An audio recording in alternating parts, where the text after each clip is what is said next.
Alright, Assalamualaikum warahmatullahi wabarakatuh. Bismillahirrahmanirrahim. Wassalatu wassalamu ala asyrafil anbiya wal mursalin Sayyidina Muhammad wa ala alihi wa sahbihi ajma'in. I would like to wish you all a warm welcome to our distinguished guests, ladies and gentlemen, and a good evening to all. I would like to humbly thank everyone for attending to this face-to-face section 3 forum on the topic of happiness in the times of trials COVID-19 pandemic. Organized mainly by students of Interreligious Dialogue course RKUD 3071 along with our respective lecturer Dr. Fatmir. We hope with an open heart and mind to learn and gain varying religious perspectives presented by our respective speakers, inshallah. May you all be at the best of health and faith, and may this forum be beneficial and insightful for all.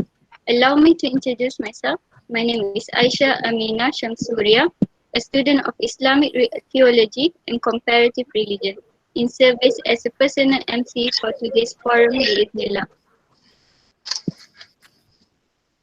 Ladies and gentlemen, the subject of this virtual forum are oriented towards sharing knowledge, building ideas, solving problems, developing friendly interreligious relationships, and promoting happiness during times of trials through mutual respect and better understanding. As religions plays a crucial role in responding to contemporary challenges and trials, like COVID-19 pandemic faced by the global humanity, therefore the invited speakers of face-to-face third session Interreligious Dialogue Forum will respond to this trial in a different way. Therefore, face-to-face also explores perspective, worldview, and different understanding, as well as various interpretations across one's religion boundaries and ways of learning how to respect differences. Firstly, we as a Muslim commonly start everything with a prayer. So let's listen to our brother Said Abdul Qadir for a short recitation, inshallah. Welcome. Al-Fatiha.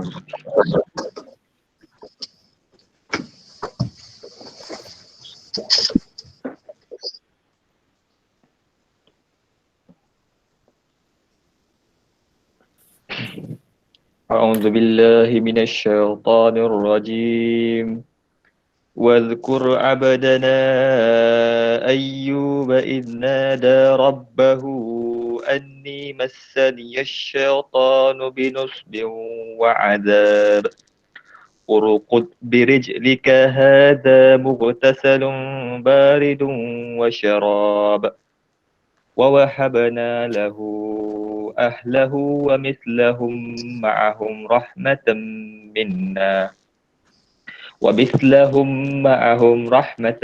منا وذكرى لأولي الألباب وخذ بيدك ضغثا فاضرب به ولا تحنث إنا وجدناه صابرا نعم العبد وإنه أواب صدق الله العظيم.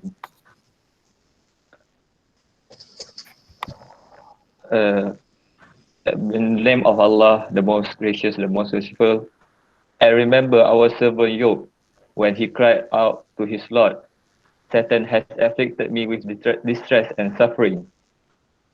We responded, storm your food now. Here is a cool and refreshing spring for washing and drinking. And we gave him back his family, twice as many as a mercy from us, and a lesson for people of reason. And we said to him, take in your hand a bundle of grass, and strike your wife with it, and do not break your oath. We truly found him patient. What an excellent servant he was. Indeed, he constantly turned to Allah. Sadaqallahul Azim.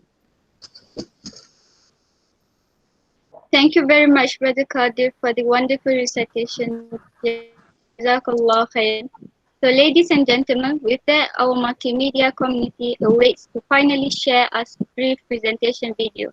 So, let us respectfully watch together.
Thank you, media, for such a pleasant video phoning forum. Before going any further, just a heads up, I have prepared a short, simple intro guideline that you all may read freely in your convenient time, shared in the chat description. Alright, Honorable Professor Dr. Abdul Razik Abdullahi Hashi, Honorable Professor Dr. Fred Joseph Sebas, Honorable Mr. Tan Sian Che, and Honorable Professor Dr. Fatmir Shehu. I am pleased to welcome you all, ladies and gentlemen, this evening for a forum that will be presented by our honorable respected speakers. Although we won't be able to cover a wide due to the limitation of time, we hope that the panelists will bring out the main highlights faced by these different aspects and suggest how this matter could be addressed. Without further ado, I call upon our honorable lecturer, Dr. Fatmir, in giving a brief intro regarding this forum. فليتفضل مشكور. بسم الله الرحمن الرحيم والصلاة والسلام على سيدنا محمد وعلى آله وصحبه أجمعين ومن تبعه بإحسان إلى يوم الدين رب اشرح لي صدري ويسر لي أمري واحلل عقدة من لساني يفقهوا قولي. Thank you very much, MC, Sister Aisha. So I'll just have a welcoming remarks for this forum. First of all, we have to be thankful to Almighty Allah subhanahu wa ta'ala, God, for making it easy for us to come here together. And secondly, I would like to welcome our three speakers. As they were mentioned by Sister Aisha, we have a representative from Christianity, Prof. Wilson, who is from Holland. So I'm not going to introduce the speakers here. We have the facilitators will do that. Then we have the representative from Buddhism, Mr. Tan, and we have a representative from Islam, Dr. Abdul Razak. And Dr. Abdul Razak, he is our own graduate, so we have been at the same batch with him. And I would like to welcome Prof. Abdulaziz Berguk, who has been our former Deputy Director for Internationalization in our university, and he is today here with us. And he has been very committed to our previous forum. And I would like as well to welcome all our colleagues who are present here today. And the most important thing here, we'd like to welcome our participants from different, from our university and outside the university. And of course, since this forum, it is meant to be for our students, and it is the best learning platform that we have found out to share ideas from different perspectives. And I would like to welcome our dear students to learn from this forum, inshallah. And of course, that is just a welcoming remark. And when we look at the platform that we are going to have today about this forum, is happiness, Now everybody would like to be happy, but not every time people are happy. And the topic that we have chosen for our forum, maybe for somebody is very strange to look at happiness during the time of trials. So with that, I would like to hand over to the MC to proceed with the program. Thank you very much.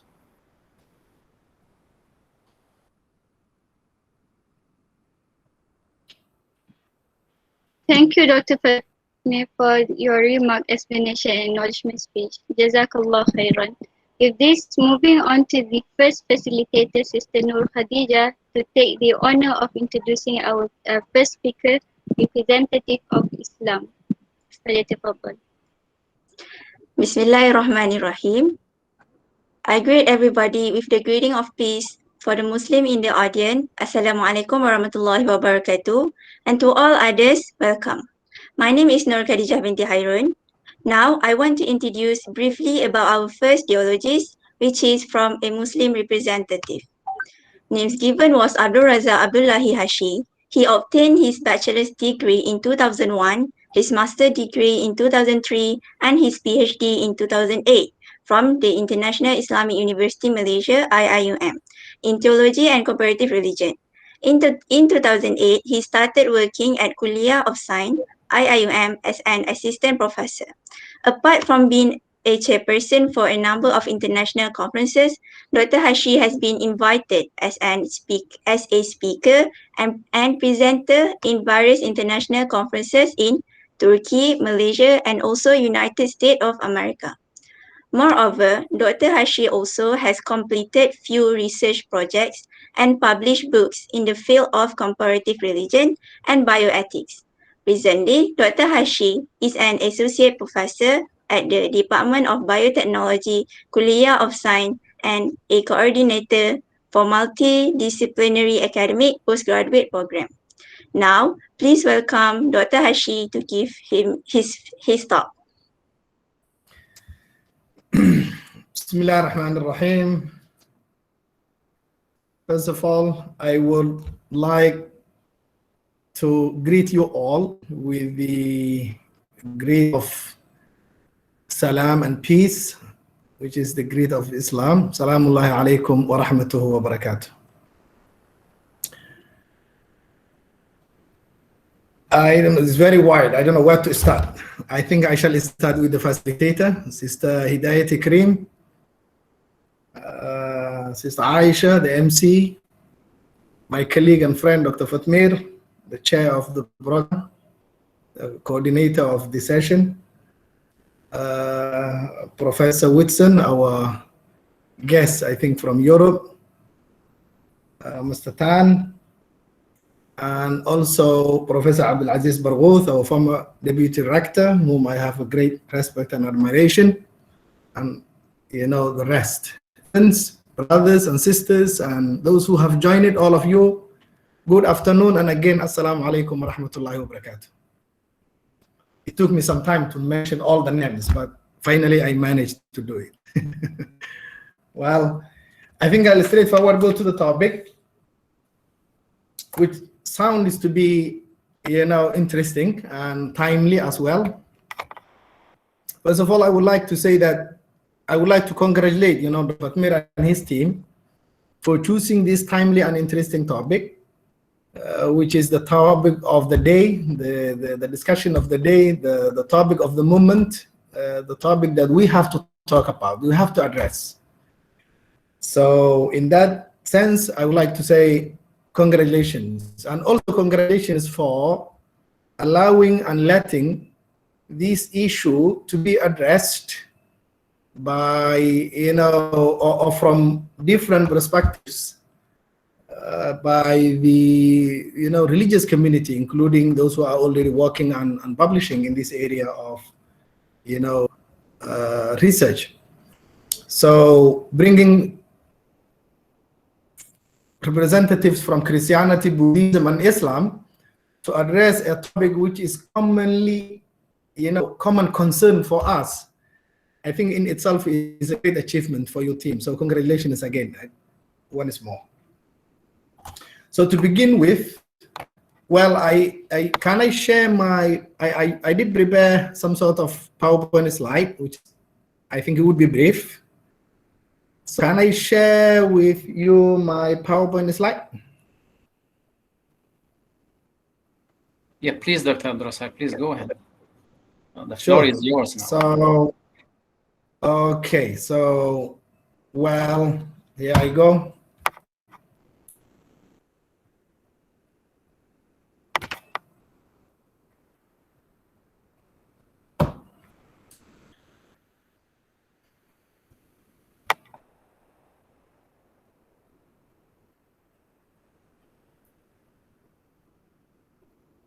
Can you all see my screen?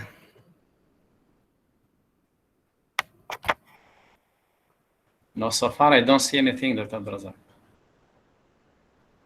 Oh, okay. Okay. Okay, now it's coming now. Okay. Now it's okay. It's coming, right? Okay, if I put it in a presentation mode, then it would be fine, right? Yes, please do that. Well, this is the topic that I like to share with you today. Happiness in times of trials, COVID-19 pandemic from the Islamic perspective, or from Islamic perspective. Well, the main title is from Islamic, Christianity, and Buddhism perspective, but of course, I will be focusing on the Islamic perspective. Well, first of all, if you see my slide, can you see my slide? I'm moving on already. I started with the question. What is the issue? What is the topic that we are talking about? Dr. Abdulrazak, can you share the whole screen? It doesn't move, you know. It's stuck there. Can you share the whole screen to make it easy? Okay then. Okay then. I think I will be in the mood of not presentation. Okay, do it like this. Now it is moving. Yeah, please go ahead. Yep. So of course, when we talk about this topic, happiness in times of trials, then of course someone may ask, actually, what is the issue actually? What is the topic that you want to address? We know the pandemic has been, there for some time with us.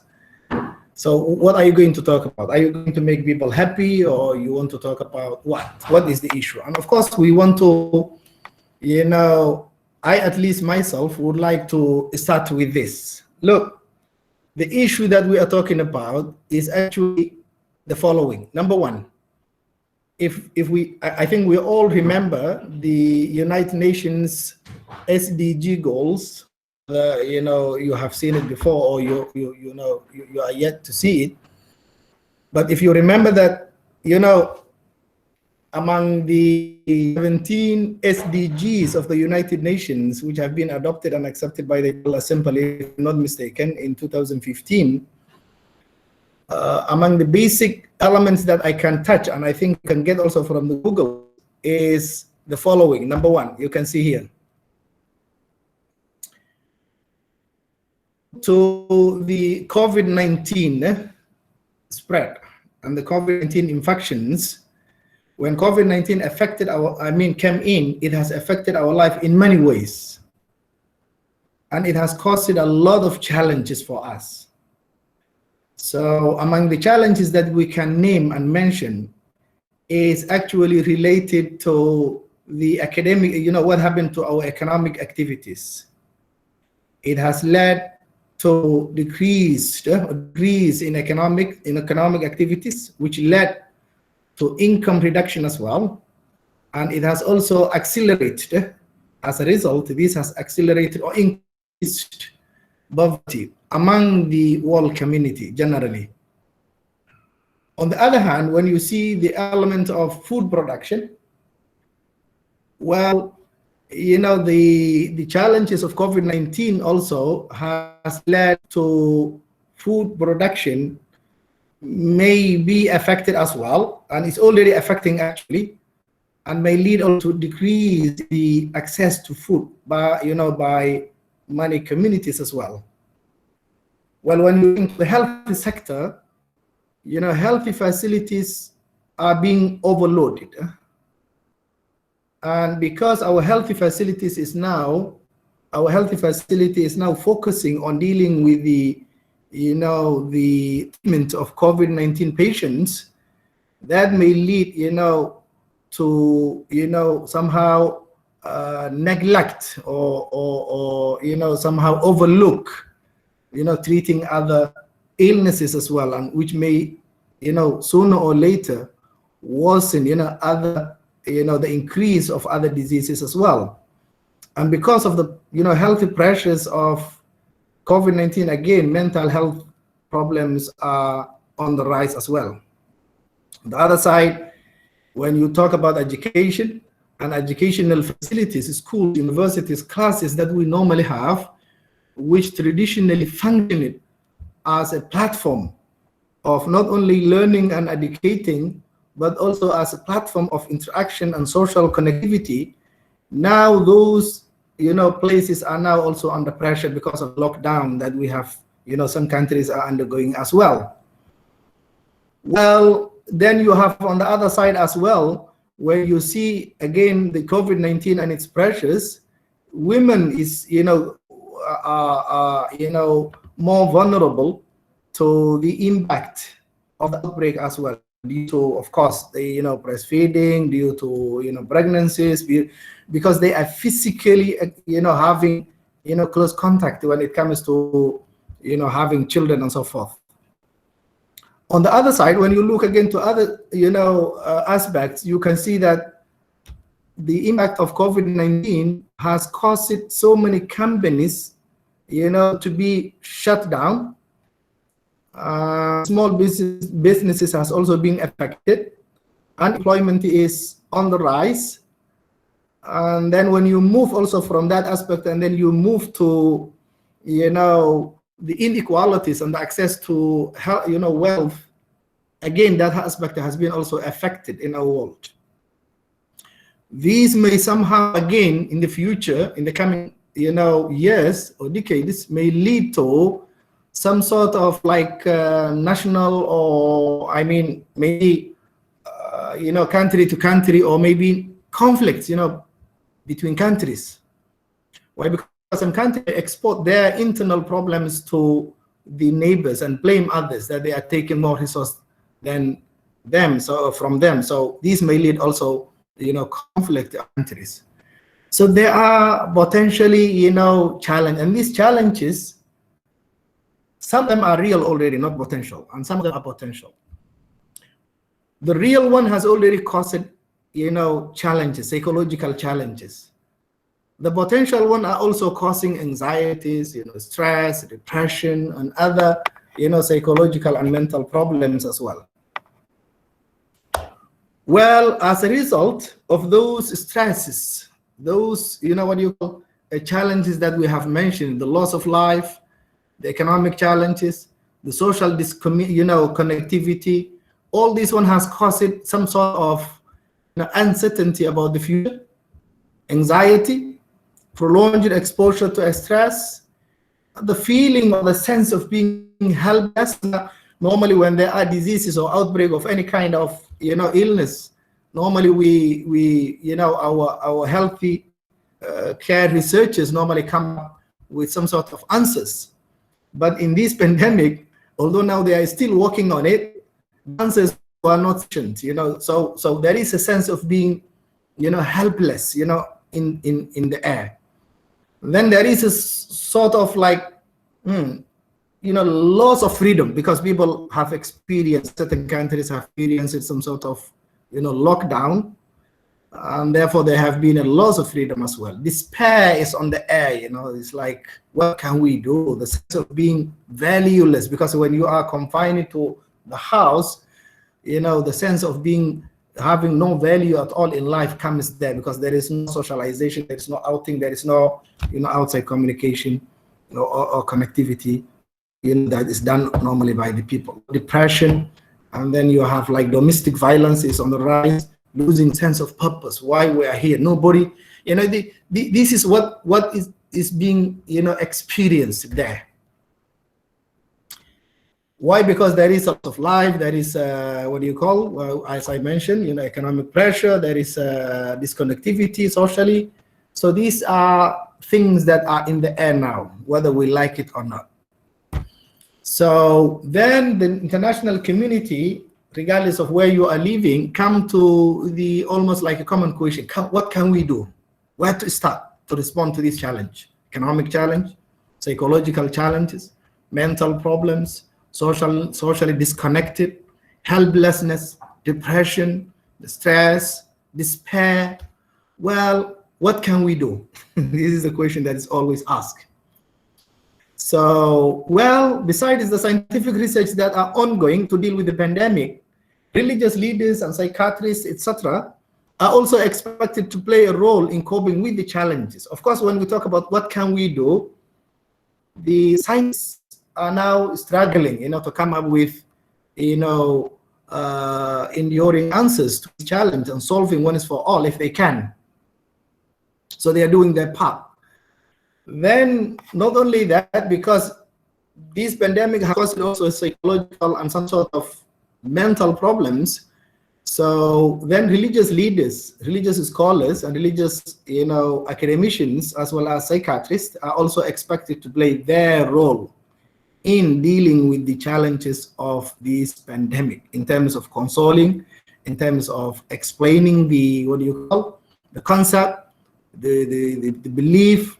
I mean, the role that religion traditionally play. This is the time that, you know, the religious leaders are expected to come up and, hey, we are there as well.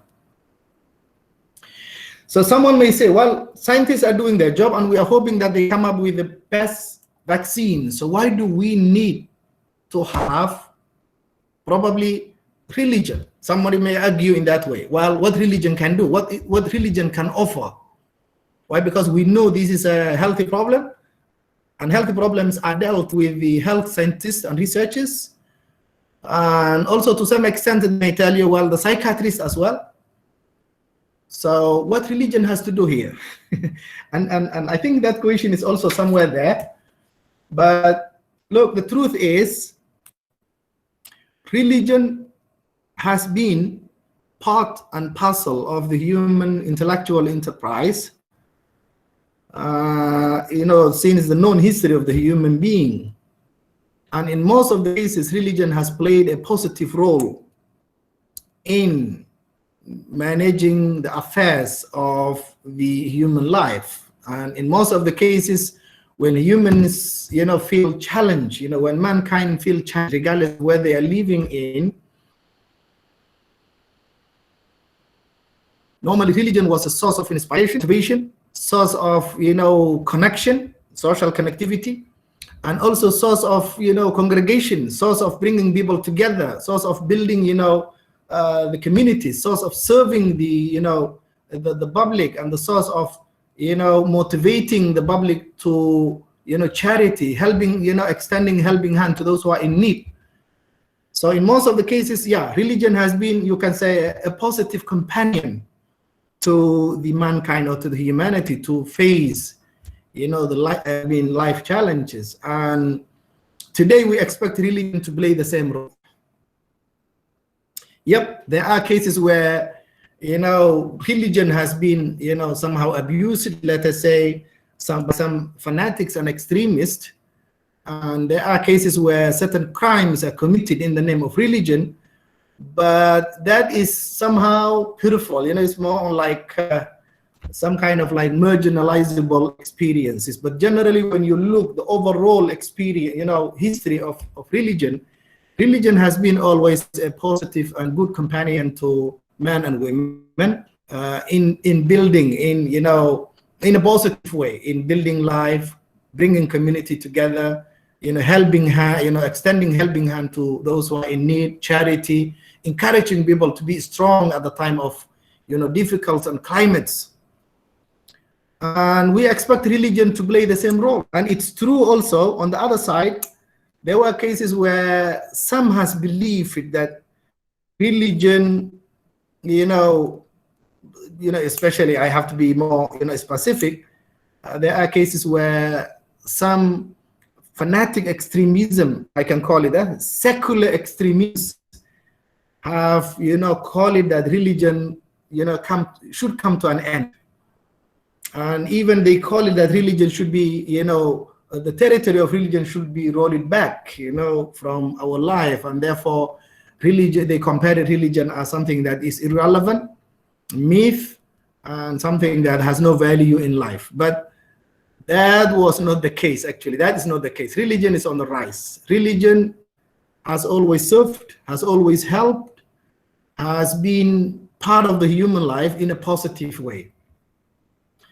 And those claims that religion, the age of religious, thought would come to an end, actually, they appear to be, and actually, on what we see in reality is that they become a premature rumors, actually, both in that way. You can put in that way. But religion is on the rise. And therefore, today, we talk about what is the role of religion, both in that way, to cope with the challenges of pandemic called COVID-19.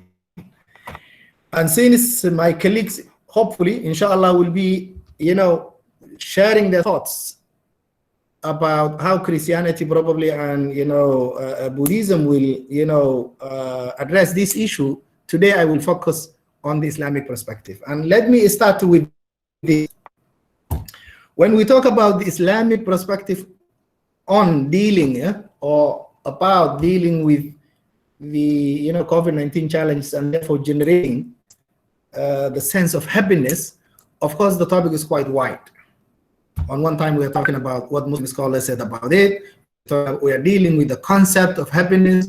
So one, we are addressing the types of happiness. one time we are talking about the content of happiness, one time we are talking about the sources of happiness, where does the happiness, where the happiness is basically coming from. One time we are dealing with, again, the impact or the impact of happiness in our life. On the other side, you talk about whether happiness is an end or means. I know there are so many discussions, but I think today we don't have much time for that. So I will be focusing, first I will be choosing 2 verses from the Quran. And before I mention that, I will be limiting my discussion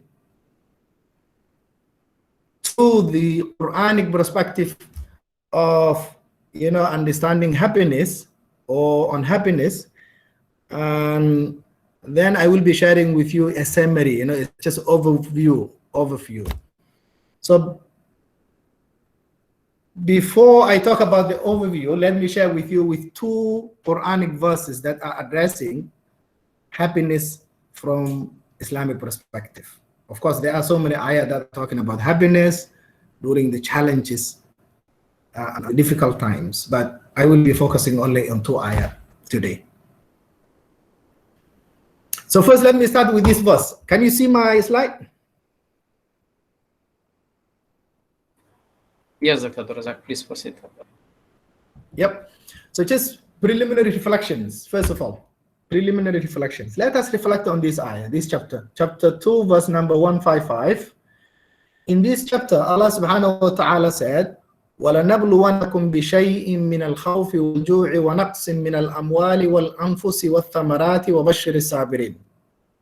We will certainly test you with some fear, hunger, some loss of possessions and lives and crops, but give good news to those who are patient and steadfast.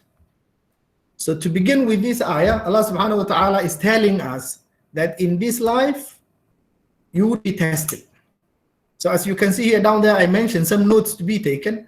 Number 1, Islamic perspective, when the challenges come, when the pandemics are there, during the difficult times, during the calamities, during having advisories, Allah subhanahu wa ta'ala describes it as a test, not as a curse.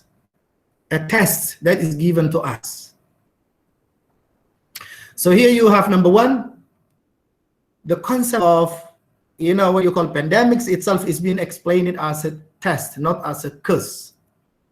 Then you have that test can come in the form of fear. Fear of what? Being affected with the virus, or fear of being, losing your life, fear of, losing the beloved ones, fear. Or in the form of uncertainties, or in the form of insecurity, or in the form of hunger, losing job, for example, job insecurity, loss of possessions, spending your wealth and money, business failure, or in the form of life, death, family members, friends, workmates, or in the form of, climate change. It can come in different forms. But these are all, described in the Quran as a test. So imtihan. But Allah subhanahu wa ta'ala mentions down there, give good news for those who stand firmly in the face of this challenge and never, give in to it, but stand up and do something about it. وَبَشِّرِ الصَّابِرِينَ. Sabr here doesn't mean that you give in and then you keep silent. No. While you are working hard, you trust in God. We will see later on the explanations. وَبَشِّرِ الصَّابِرِينَ. To endure the challenge, but work hard to overcome the challenge. That is what sabr basically means. Not only that you are tested with challenges according to the Quran, but according to the Quran, we are also tested with,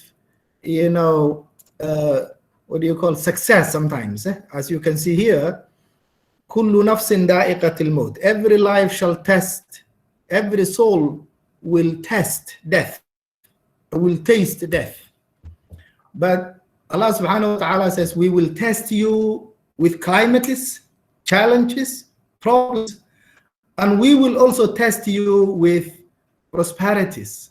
So sometimes prosperity comes in the form of test. Why? Because there are cases where you are you are being given a prosperity, a good thing, you know, wealthy, healthy, but some people may not notice it, they may not channel it properly, they may not use it, they may not appreciate it, they may not notice it. So both good and bad comes to us, or come to us, as a form of test, not as a form, always as a form of, you know, curse, not sorry, in the form of test, not a curse. Both in that way. I think the verse is that you can all of you, you know, read and try to digest the verse. So what I want to say basically here is both prosperities and challenges, or both prosperities and problems, come to us as a test. But eventually, again, we will go back and return to Allah subhanahu wa ta'ala. And then those challenges, when they come in the form of challenge, we have to sabar. And sabar here basically means to work hard to overcome the challenge, and at the same time trust in Allah subhanahu wa ta'ala. And when it comes of good or positive, you know, things come to you, then you have to have gratitude, you know, and be thankful to Allah subhanahu wa ta'ala, and appreciate the fact of having these good, you know, achievement. So, well, in terms of how to generate happiness, or how to, you know, increase our happiness, or how to, you know, build or what do you call, you know, bring happiness to people during I'm sorry, the Doctor. challenges. Sorry, Doctor have 5 minutes left. Yep, that is what I am actually targeting. Yes. So if you can see my slide, this is my last slide. I do have other slides, but I will be ending with this slide. This is my target. This is where I want to quickly go through. So as you can see here, happiness in times of trials, actually from Islamic perspective, you can read that I quoted for you down there, I mean in the coming slides, and you can also read some of the references that I will share with you after this. You know, this is my reading. When I read these related, you know, or the related references from the Quran and the Sunnah of the Prophet sallallahu alaihi wasallam, which are the sources of the Islamic teachings, this is how I could illustrate. This is how I could, you know, explain what do you call the, you know, the process of increasing happiness or generating happiness during the times of trial. So you can see here, number one, Islam tells us to, you know, turn into spiritual connectivity, spiritually to Allah subhanahu wa ta'ala. And this is what is sometimes, you know, explained as the Tawheed wal Ibadah, at-Tawheed wal Ibadah. The true source of happiness in the Islamic tradition begins with the correct understanding and being connected to Almighty Allah subhanahu wa ta'ala. So here is where we are told to believe in the existence and lordship of Allah subhanahu wa ta'ala. He is the creator of everything and everyone. He created life as a test, a condition that is a flux and motion all times. So test here basically means to, you know, accept the life as it is, whereby you have to deal as it is and make sense and walk, you know, to achieve always, you know, positive things in life. Test. So number one, Allah subhanahu wa ta'ala exists. He is the one and lordship of everyone, Rabbil Alameen, the creator of everyone and everything, created life as a test. And not only that, we have to be connected to him through worship, through prayers, through ibadat, through salat. So this is a combination, you know, between the belief in the existence and lordship of Allah subhanahu wa ta'ala on one hand, express it as a tawheed, and also ibadah. So ibadah and tawheed are the combinations of what do you call spiritual connectivity. Number two, then you move to the psychological and mental health, and this is what is always explained in the Islamic tradition as a ar-rida, satisfaction. And satisfaction begins as sabr, patience, followed by qana'ah, contentment, If you notice that in the Quranic ayat, in so many verses of the Quran, on the prophetic hadith as well, Allah subhanahu wa ta'ala always mentions sabr with, that Allah subhanahu wa ta'ala is with patience, Inna Allah ma'as sabirin. Inna Allah ma'as, it's a sabr, for sabrun jameel. So the word sabr is actually the key word to understand the rida. So you have rida, patient, contentment, al-qana'ah, and then certainty, al-yaqeen, trust in Allah subhanahu wa ta'ala, and also have trust in God with hard work. So here when they talk about trust, we talk about at-tawakkul. So as-sabru wal-qana'ah wal-yaqeen wat-tawakkul, a combination of these, concepts or these conducts, both into rida, that is where rida is used. So al-qana'ah, al-yaqeen, was-sabr, at-tawakkul. And tawakkul here doesn't mean that when the challenges come, you just say, I trust in Allah subhanahu wa ta'ala, and then you sit back. No. The ulama said, at-tawakkul means al-qulubu tatawakkal wal-jawarihu ta'mal. That's how they normally express in the Arabic language.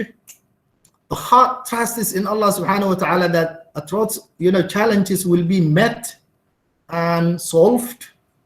Strong trust. And at the same time, we work hard day and night. I'm sorry. You have 1 minute left. Sure. And finally, here we have social connectivity, spiritual connectivity, psychological and mental health, rida. And then finally, we have social connectivity that is actually achieved through communal service. And communal service, or helping the society, begin always with close friends and family members. Also assisting the neighborhood, helping hand those who are in need. So this is where, through charity, through, teaching, through learning, through participating, through social work, that is where also, happiness is built. So happiness, basically, I can say, is built through these, 3 channels: spiritual connectivity, psychological and mental health, and social connectivity, as you can see from the the slides, from the slide. And below, I did mention and quoted for you basic concepts of the key words of understanding happiness from Islamic perspective, which I don't have to explain. Why? Because today was about 20 minutes of introduction. So later on we can have discussions, inshallah. Thank you for your kind listening. Thank you very much, Professor Dr. Abdul Razak, for breaking ways and prospects in concerning this subject matter, mainly dealing in the Islamic approach for this subject matter to be taken into consideration. Inshallah, if there is any question, we'll be having a Q&A session at the end of this forum. So please feel free to address any question in order to rectify any uncertainty at the end. Bismillah. So once again, thank you very much. We now move on to the second facilitator, Sister Qurratu Aini, who will be introducing our next honorable speaker, representative of Christianity. Thank you, Sister Aisha. So, Assalamu alaikum and a very good evening, everyone. So, up next we have Professor Frans Witsen, coming all the way from the Netherlands to represent for Christianity and to facilitate us with concerning Christianity. So I will be introducing a little bit about his background. So Professor Frans Witsen is a professor of empirical and practical religious studies at Radboud University, Nijmegen, the Netherlands, and he obtained his PhD degree in theology at the Catholic University of Nijmegen in 1994. He is also the head of the NIM Institute, which is an institute for the study of non-Western Christianity and also interreligious dialogue and also mutual mission. He is also the chief editor in many international and Scopus journal. Okay, his current research focuses on religion and ecology, which includes various faith-based organization collaboration in environmental campaign. So he's very well versed in theology and religious studies. So without further ado, let's invite Professor Franz Wichsen as the representative of Christianity to have the floor. Thank you very much, dear participants. Thank you for this opportunity to share some ideas about happiness in times of crisis from a Christian perspective. And I thank the organizers for inviting me, and thanking the moderator for the nice introduction. Well, let me first start with some limitations. In the introduction, and I think also the moderator said that I'm a representative of Christianity, or I represent the Christian point of view. Well, I think most of you are scholars of religion, and you know that the Christian or the Islamic view simply does not exist. I mean, all the religions are huge, diverse realities. So I will not present the Christian point of view. That's simply impossible, and certainly impossible because we are given 20 minutes. So that is the first limitation. I represent my view being a Christian, and as you said already, obtained my PhD in a Catholic university. That means I will mainly speak from a Catholic background, but I will speak a little bit more about the diversities in Christianity later on. So that is the first limitation, that I think none of us can speak about the Islamic perspective or the Buddhist perspective. We always look from a certain perspective. Secondly, of course, we are given 20 minutes, and then you have to ask yourself, my goodness, this is a huge topic. Where to start, what to say in 20 minutes about this huge topic. We cannot deal with the scriptures, we cannot deal with the whole history of teaching, we cannot deal with all the practices. So here again, when you are given 20 minutes, you select, and a selection is always very subjective. And of course, you will have many other questions, and you can raise them later in the discussion. So having said this, I have to say something, so I will do. First of all, when you are given a topic like this, happiness in times of crisis, yeah, you reflect on your own life. And one memory that came back to me is when I was a little child, 5, 6 years old. We were given religious instructions, and we had to learn the catechism. Now, catechism is typically a Catholic phenomenon. It is a book that is used in a religious instruction. And the old version that I had to study simply existed of questions and answers. Very simple, as if you can summarize a religion and there is a question and then there is an answer.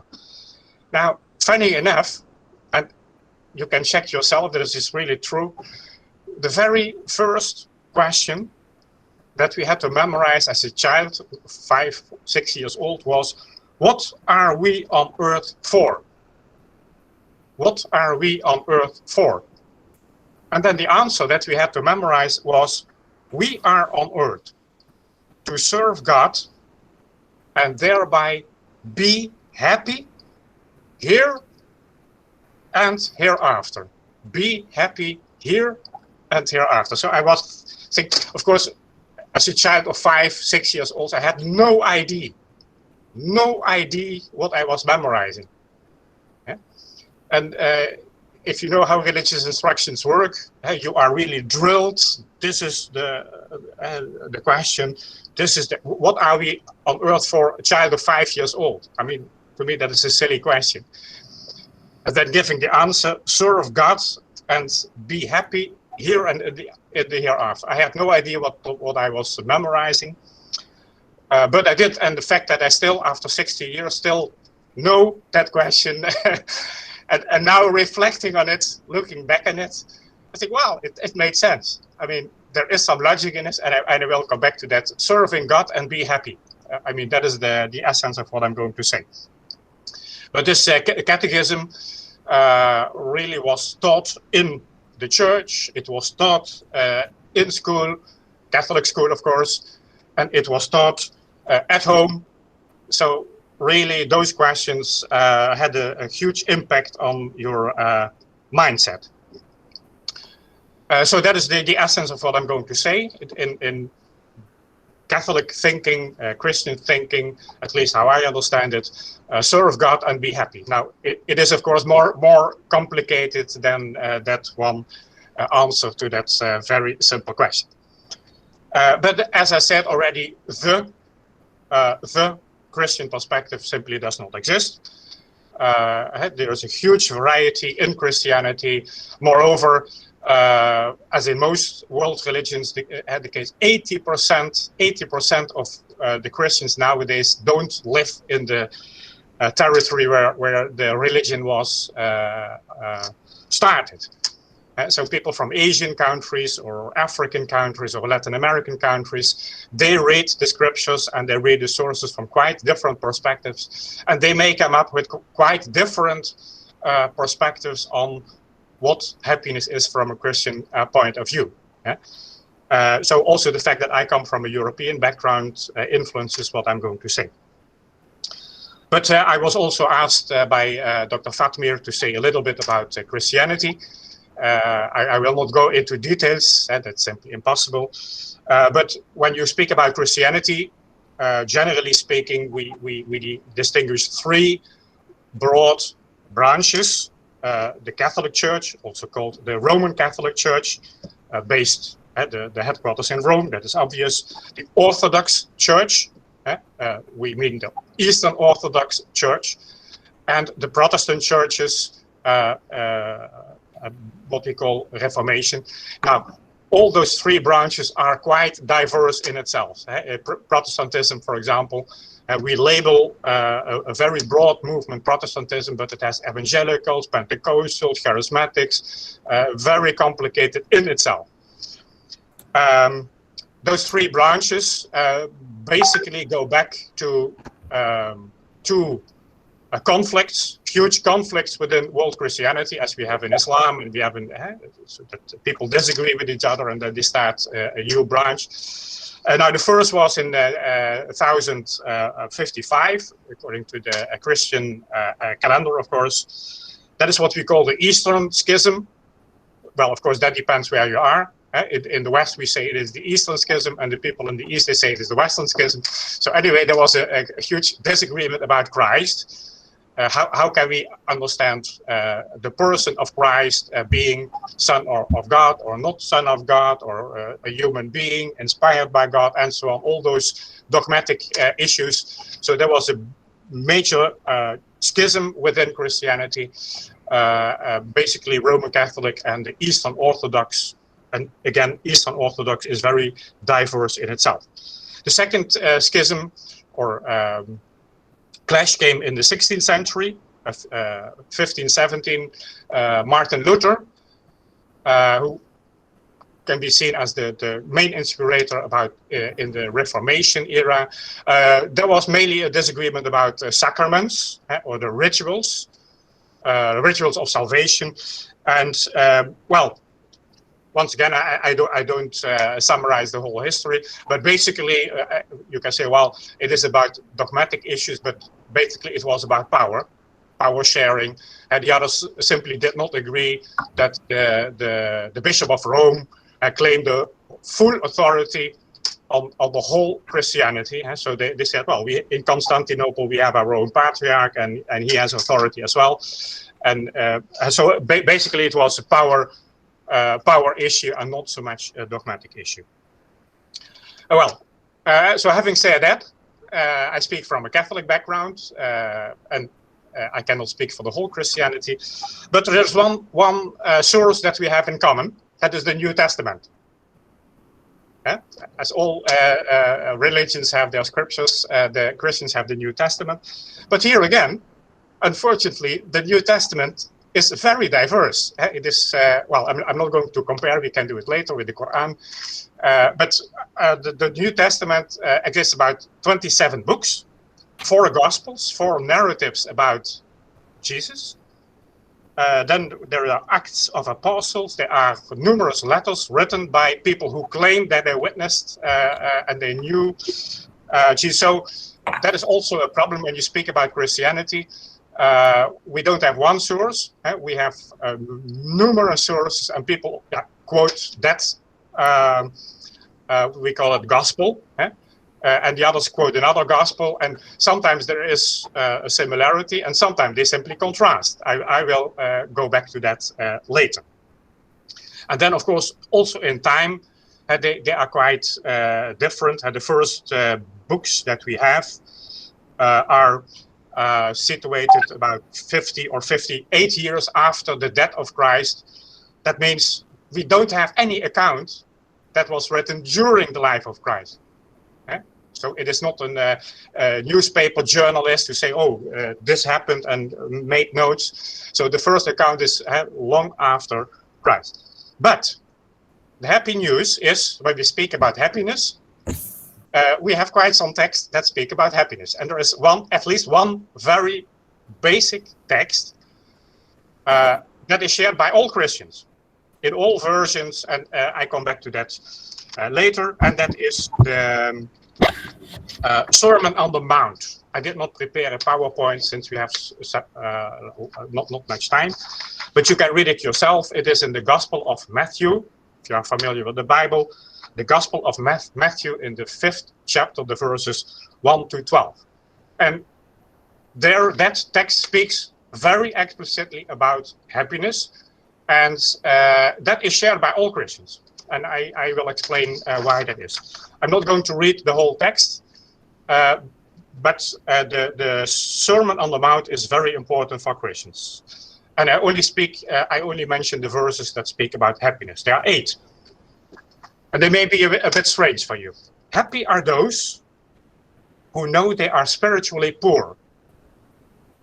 Happy are those who mourn. Happy are those who are humble. Happy are those whose greatest desire is to do what God requires. Happy are those who are merciful to others.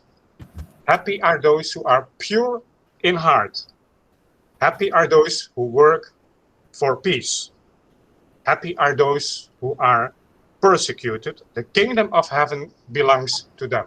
I'm not going to ask you to summarize, but simply to show the essence, that happiness is quite different from what we normally define as happiness.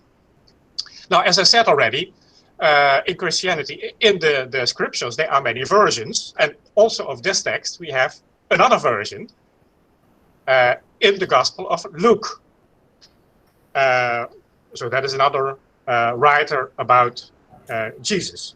He has almost the same text, but it is shorter and more condensed. I will read only the text about happiness. That is Luke, Gospel of Luke, the 6th chapter, verse 20 to 26. Happy are you poor. Happy are you poor. Happy are you who are hungry. Happy are you who reap. Happy are you when people hate you. Hey, what is this? What is this? I mean, if you read it, happy are you are poor. What the hell is Luke talking about? Happy are you are hungry. Hey, come on. What are you talking about? Happy are you are weak. Happy are you when people hate you. Hey, what is this? Okay, I hope at the end I can make it a bit more clear. Now, the fact that we have 2 sources, but not in the original source, means, according to biblical scholars, that there must have been another source that is not mentioned. So, according to biblical scholars, there is some narrative about Jesus, what Jesus really said. We don't have that source. That simply is hidden somewhere. But the fact that you have four gospels, four narratives, and two of them have almost the same words, although they don't know each other. So Luke and Mark, there's no intertextuality there, but they have the same words. So biblical scholars say there must have been another source about words that really come from Jesus. So we think, biblical scholars think, that those words really come from Jesus himself, although we don't have any proof of that. Only the fact that there are two sources, independent sources, who quote the same words.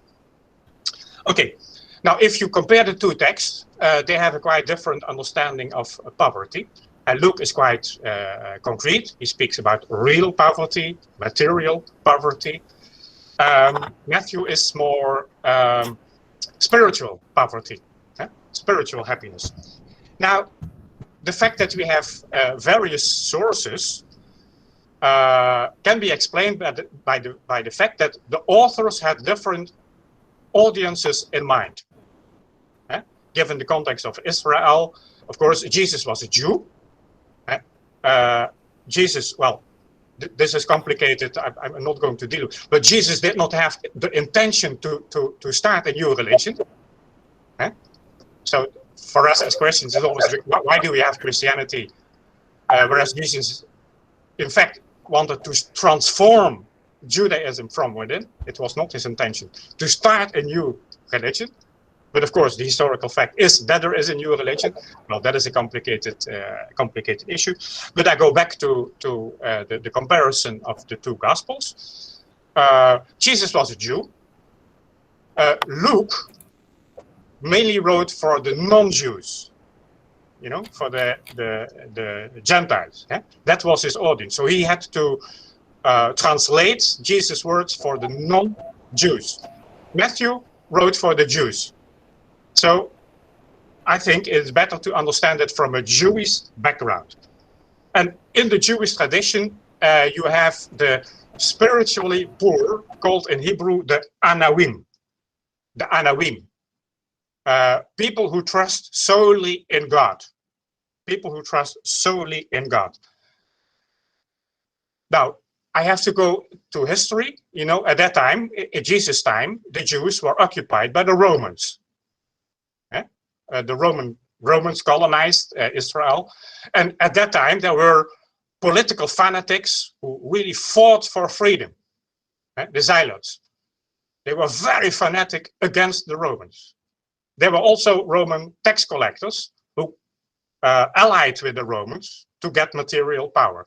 That is the context in which Jesus speaks, listen, happiness is not political power. Of course, it has something to do with it, but that is not what happiness is about. It is not about material health, getting more money. It is basically an attitude of the heart. So going to the context in which Jesus spoke, the Jewish people occupied by the Romans, people who were really very fanatic. 1 minute left. Okay, sorry. So I think you have to see that from that background of the spiritually poor. Now, I skip a part of it. I go to the moment of crisis of the pandemic. What does it say about the pandemic? Well, as you know, many people in the West complain about the lack of freedom. I have mentioned already the lockdown. I can't go to a restaurant to have a nice meal. I can't go to the theater. I can't go to the cinema.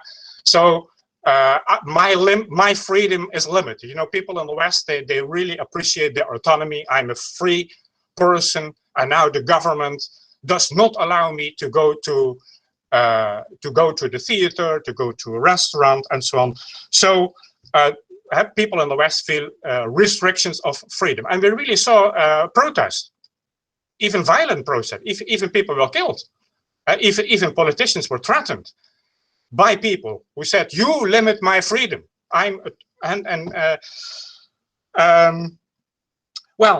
What we can learn from the Gospels, and what we can learn from my reading of the Christian, that true happiness is a spiritual happiness. It is not a fanatic strive for freedom, but it is a freedom that you experience in yourself, a freedom from fanatic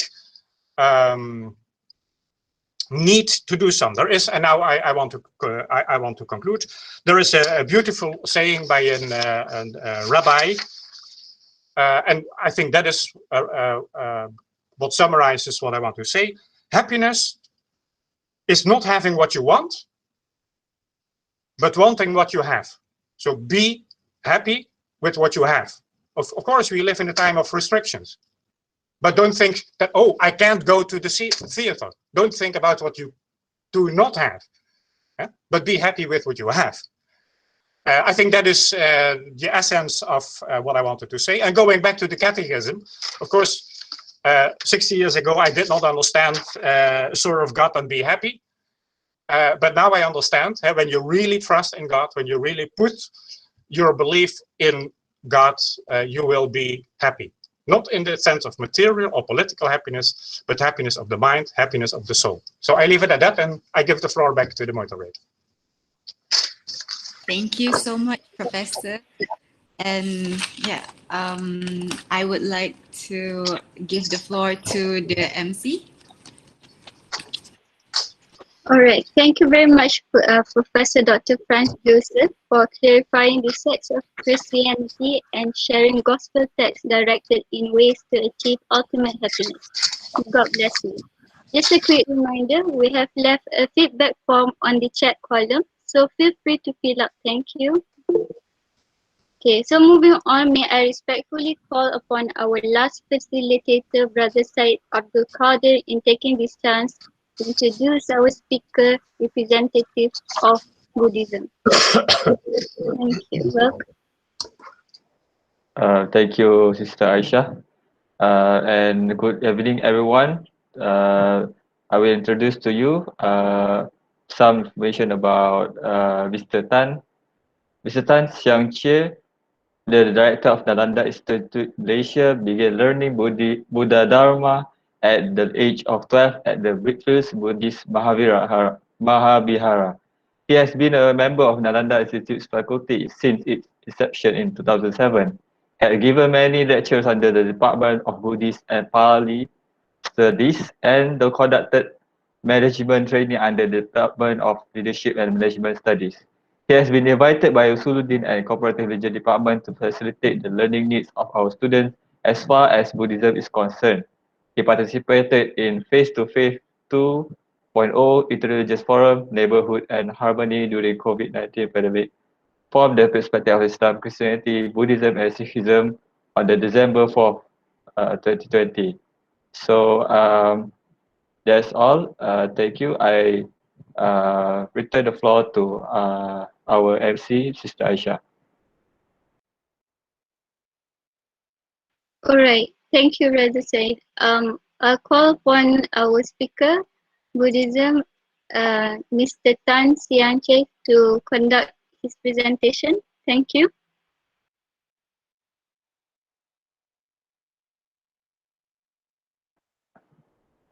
Yeah, now you can hear me. Yeah, first of all, thank you, Madam MC, for allowing me to speak. And I would like to thank the organizers for inviting me back a second time. Yeah, it shows I must be doing something right. You have to come back again and to be able to address you. As the speaker before me said, I am giving my point of view. Yeah, because Buddhism, the teachings of the Buddha is also quite complex. Yeah, with three main schools, and I cannot, in good faith, say that I represent every one of the other two schools. Yeah, neither do I represent all the ways of thinking, yeah, of my school, which is known as the Theravada school. Yeah, Theravada basically is an ancient Pali Indian word meaning the way of the elders. Thera means elder, Vada means the way. So this way of studying the Buddha's teachings, we call it Theravada. And of course, there are the other schools, you know, of the Mahayana school, as well as the Vajrayana school. So Mahayana school actually started in India and went to many other places in the north, and in the northeast. And the Vajrayana school, which is actually Tibetan school of Buddhism, the foremost practitioner, which you know, is the Dalai Lama. He seems to be the poster boy of Buddhism all over the world. But he is, strictly speaking, from the school we call the Vajrayana. So now I would like to, if I may, start up my presentation. Do I go to a window or entire screen? Maybe I go entire screen. Right. Oh, so share. Am I sharing? Oh, maybe I go window. Window. Oh, share.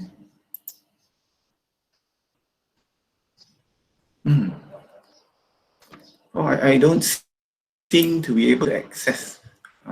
You got to present now? You see it now? Present now? Yes.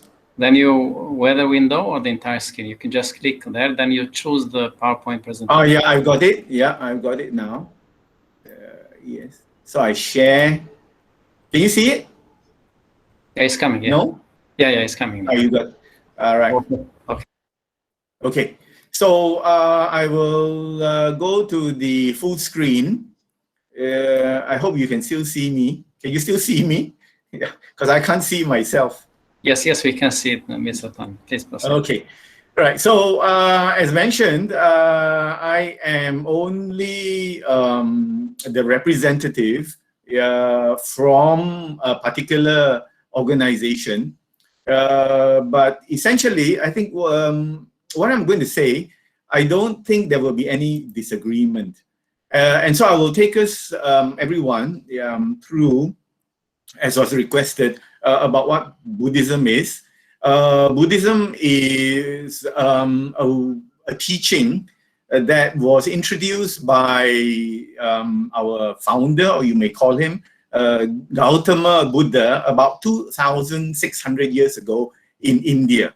So when we talk about understanding Buddhism, there are three aspects. The Buddha himself, which is the teacher. We view the Buddha as our great teacher. Then we view the teachings, we call it the Dhamma, as also one way of understanding Buddhism, because this is where the teachings are all incorporated. And lastly, the Sangha, which is the order of monks and nuns. And these are the renounced people. They have taken the extra step to leave the material way of life or the household way of life in order to concentrate on the study and the practice of the Buddha's teachings. So these are the three great pillars. We call them the three refuges because they form like an umbrella for the Buddhist study and practice. And of course, as a result of study and practice, we also have this aspect called realization, to be able to see clearly, without any doubt about what the teachings and reality to us actually is. And the core of the Buddha's teachings is what we call the four noble truths. And the first of these truths in the ancient Pali language, which might be easily understood because it's similar to the Malay language, is this word called dukkha. The opposite of dukkha is sukha. So we can understand what it actually means. The first teaching is that all is basically unsatisfactory. That means to say, you can never get the full measure, 100% satisfaction from living life the way it is now. So you might ask the question, why do I invite this person to talk about happiness when he comes and talks about unsatisfactoriness? So when we understand the Four Noble Truths, we will come to full happiness. So that is the first factor, yeah, which is that life, you cannot get the full measure of happiness from life unless there is a change in the mindset. There's a change in the understanding, yeah, of what life is about. Secondly is the cause. What causes this suffering or unhappiness? Suffering is caused by our attachment, our craving. Yeah, because we have attachments to what is happening around us, the sense of unsatisfactoriness, dukkha, arises in us. If we don't have the attachment or the craving, we won't get this reaction, yeah, of unsatisfactoriness. Mr. Tan, if you don't mind, the slides are not moving. So can you go back instead of full? Can you go? Then you can just click on the slide. Okay, right. Are you seeing the Four Noble Truths? No, we just see only the first slide. The first slide only. Oh, okay. I will try and return. Okay, now you can see. One by one, it will be better, I think. Now we can see it. Okay, right. Okay, please. So I will go back to this slide. Yeah. So the first one is dukkha, as I mentioned. The second one, the cause of dukkha, which is unhappiness or dissatisfaction, is craving or attachment. Then we have what is, the Buddha says, if we follow the teachings well, we will come to a state of absolute happiness. Yeah, and this is given the word here, nirodha. Or you can also see it interpreted or given another term, nibbana or nirvana. So this word nirvana is very important to Buddhists. Yeah, nirvana is the Sanskrit language, and nibbana is in the Pali language. So these two languages were very popular during the Buddhist time. And lastly, we talk about the method. And the method is the Noble Eightfold Path. Yeah, and this is what we have to practice. And the Noble Eightfold Path is grouped into three large sections. The first is morality. If we want to get anywhere, we need to have moral values. We need to practice the morality in our lives.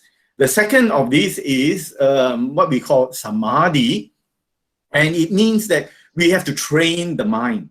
The mind as it is will not be able to see reality. So there are methods of training the mind. And the last one is wisdom, panya.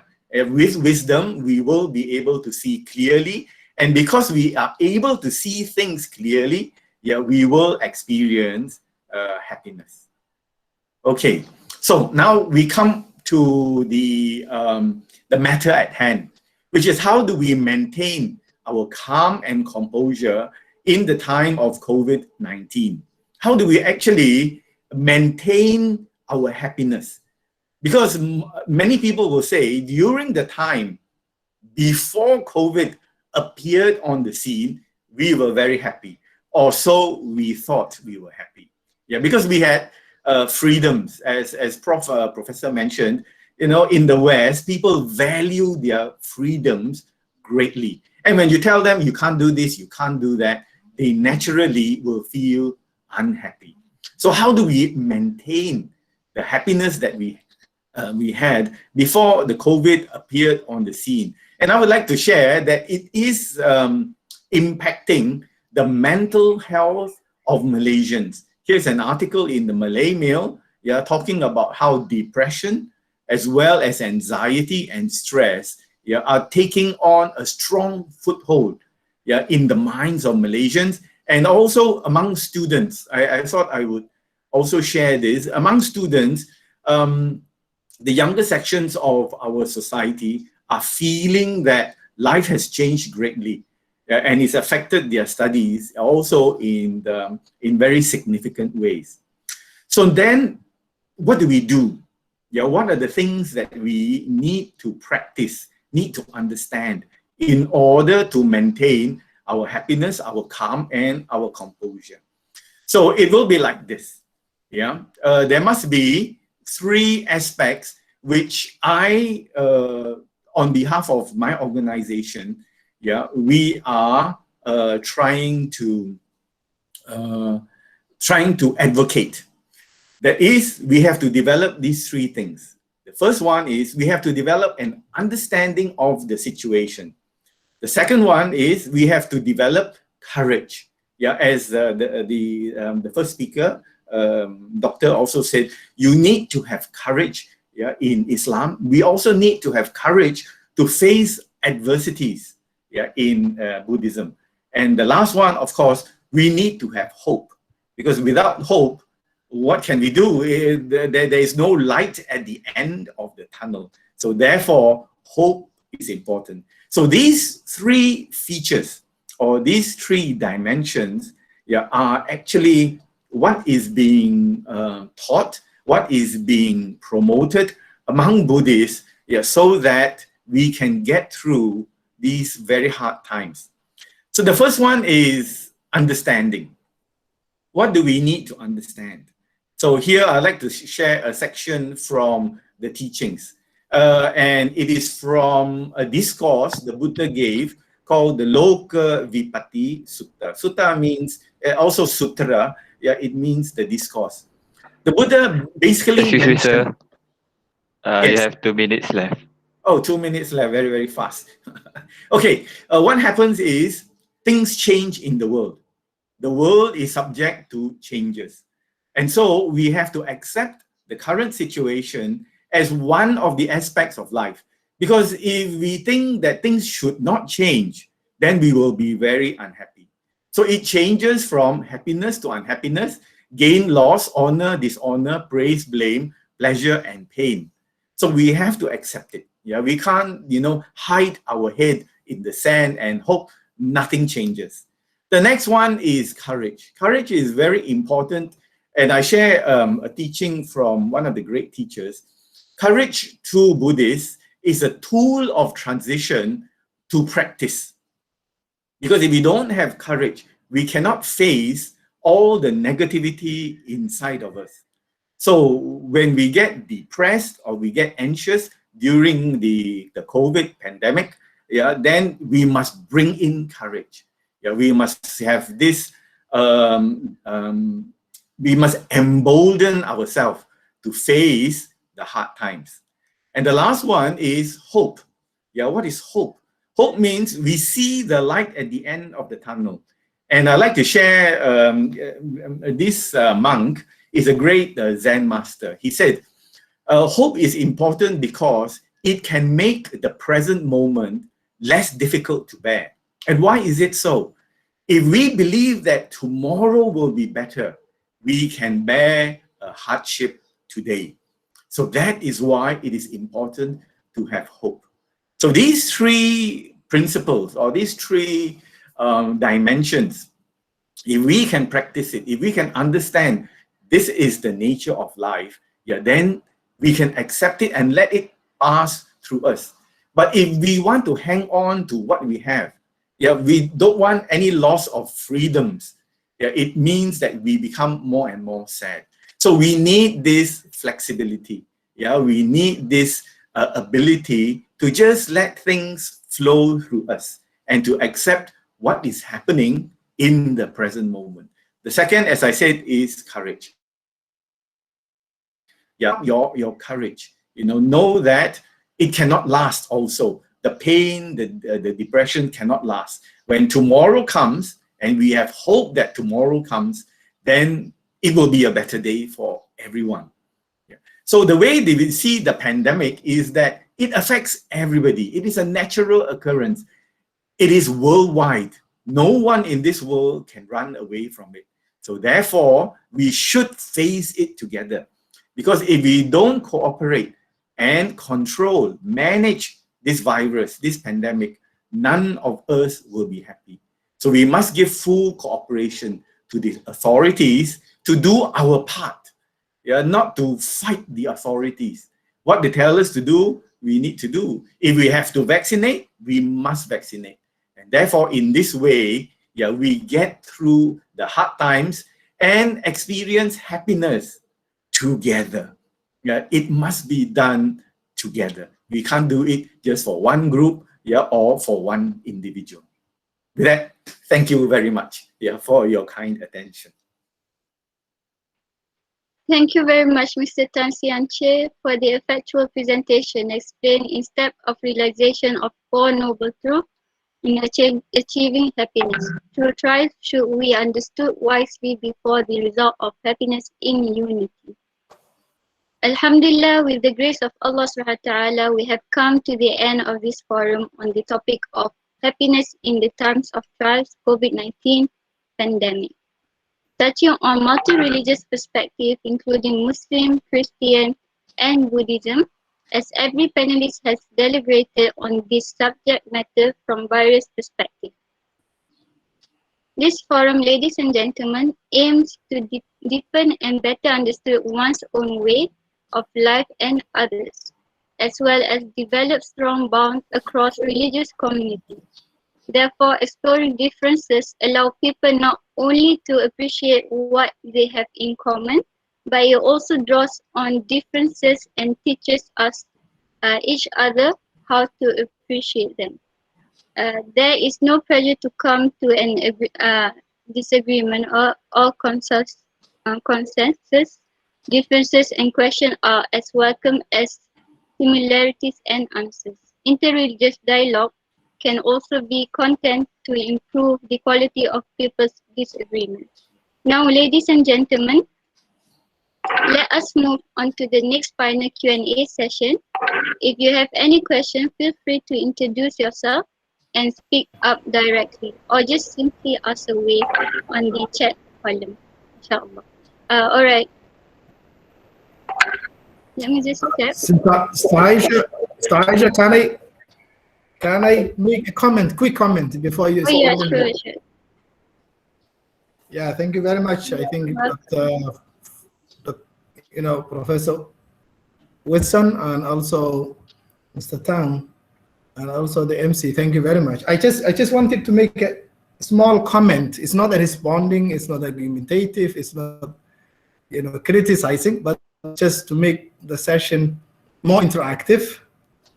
I perhaps like to make one small comment that is actually brought in by Professor Watson, and I think he rightly commented on a point that is, that deserving to be commented. And I think I want to share my view as well back, on the floor. So at least, because this is a session that is meant to learn from each other, not that is meant to criticize each other. So I think I just want to enrich the discussion further by mentioning that, yeah, in the title, I did use the word the Islamic perspective, and I do agree with the Professor Whitson that using the word the may be misleading, right? So I would like to make a comment that is, well, I do agree with you, Prof, in one sense, but I do still have some disagreement on your point on another sense. If using the word I have to assure you that generally I don't use that, and I think I don't know why today I add it. I have to make even my my writings, my articles. Normally I don't add the word although normally I write about Islamic perspective. Why? Because I think in the sense of, I think none of us is an authority that should be followed as a Christian authority in Christianity, or authority in Islam, or authority in Buddhism, and therefore your viewpoint is the final and the last. Then in that sense, using the word the is unacceptable, since none of us in the the field that we are discussing. And then again, since we are all students, I consider myself at least a student. I'm sure some of you are more, knowledgeable and more experienced than me. But since I consider myself as a student, I normally avoid to use the word the as well to explain, the topics that are under discussion. So therefore, I do agree with you, using the word the also may not be appropriate as well in that sense. and a'udhu billah, we normally say that, who am I to claim that I am representative of Islam, or that person is a representative of, what do you call, or authority in that field or that field. Well, always our faith tells us to be humane, and humility is always required from all of us, not claiming authority. In that sense, Prof, I do agree with you. But the aspect that I would like to mention is that, because as you mentioned, that religion is, represent a vast, tradition with variety of interpretations and schools sometimes. Well, the word that may not be appropriate, but I want to bring you attention, Prof, that at least I can say that from Islamic perspective, that there are areas that we commonly acknowledge, we commonly accept, and there is no disagreement at all, among Muslims. For example, how many chapters of the Quran? Then you have 114 chapters. The Tawheed, for example, the issue of believing in God. That's why when it comes to the Islamic Tawheed, the Islamic monotheism, the word "the" is always used. Why? Because that is whether you are living in Africa, or Muslims living in Asia, or Muslims living in Europe. This is something that they all share, and it's already being explained and clearly, described in the Quran. And there is no disagreement at all, regardless of your school, regardless of your, what do you call, tradition in terms of law. But when it comes to Tawheed, there is no disagreement. In terms of the number of chapters, fine, again. So normally when we speak about those elements that are, accepted and acknowledged and believed by all Muslims, then explaining those areas and using the word "that" is always, it's not an issue at all. It's not an issue at all. That's why you will see in so many books written in Islamic tradition, using the word al-ru'ya al-islamiyya, tasawwur al-islami, normally it's translated is the Islamic perspective, the Islamic, what do you call, vision, and so forth. So when we explain, I have to repeat again, when we explain the things that we all share, have no disagreements at all, using the word "that" is, Prof, not an issue at all. I have to repeat that. I think later on, maybe in a different platform, you and I and others can discuss about the issues of denominations in given religions, whereby in Islam we don't have denominations, we have sects. So this is again another issue that could be discussed in a different platform, because having denominations which have differences on core issues, or belief issues, then again may become a matter of discussion and matter of religious dialogue as well. And I think we can, as I said, today that is not the topic and I don't want to touch it, but it could be another topic which maybe Dr. Fatmir organize. It could be a small discussion, heart-to-heart discussion. We can have, discussions. Therefore, I do agree with you that, when we are representing our perspective, since we are not the authority, we cannot use the word "that." I do agree with you on that, and I thank you for bringing that issue, and I appreciate your comment. Really, it was really a good point, a good notification, which I normally don't use. And I assure you now, I already removed the word "that." But when it comes to speak about the core issues that all Muslims agree and accept, then using the word "that" is not an issue at all, Prof. Thank you very much. Thank you very much for opening that topic and discussing.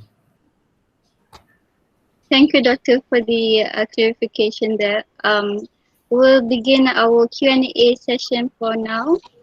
Okay, we have multiple questions, a number of questions that we received from the audience. Let us start with Muna.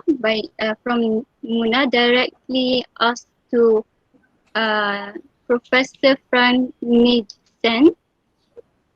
Dear Professor Franz Mijsen, pardon me, what do you recommend for those who are overly attached to material happiness that wants to start being more spiritual content? Thank you.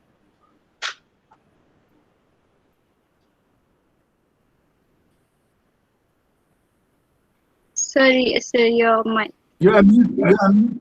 You are mute, Prof. You are mute, Prof. Listen. Thank you for the question. Well, I got the question through my chat, and I see there are two questions, and I want to take them together. Because so the first question, what do you recommend for those who are overly attached to material happiness that want to start being more spiritual content? And the second question, I take it together, if you allow me to do so. What are the most attractive common grounds between Christianity and Islam to make better interreligious understanding and cooperation between the adherents? So what if I go back to the text that I read?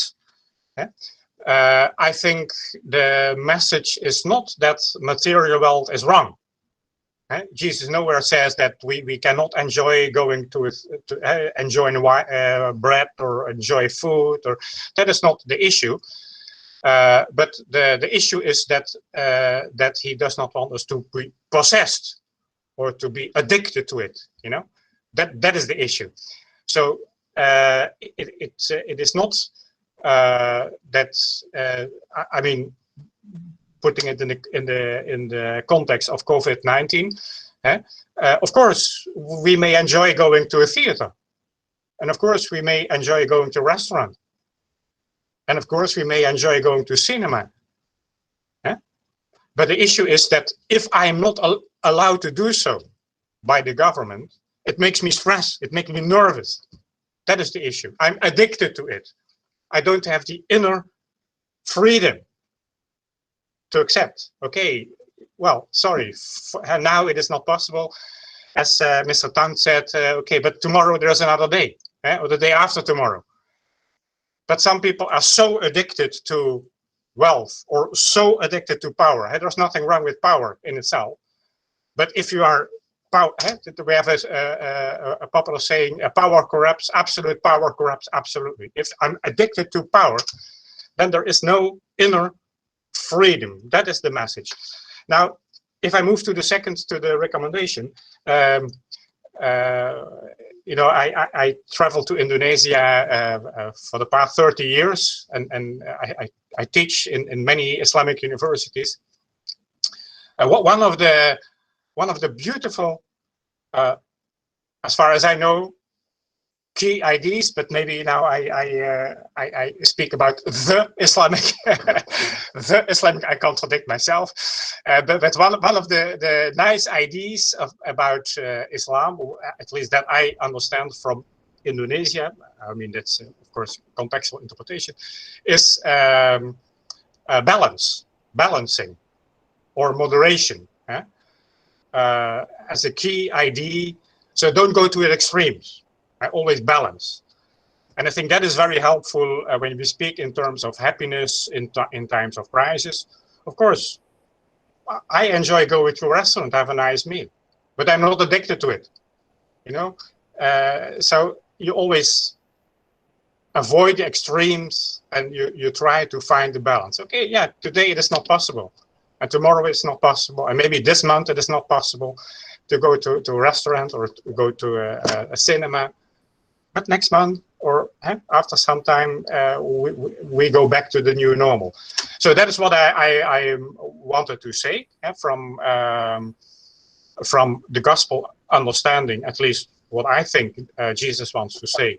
It's not that material wealth is wrong in itself, but the addiction to it and the fanatic strive for it, because that makes me internally unfree. I hope that clarifies the question.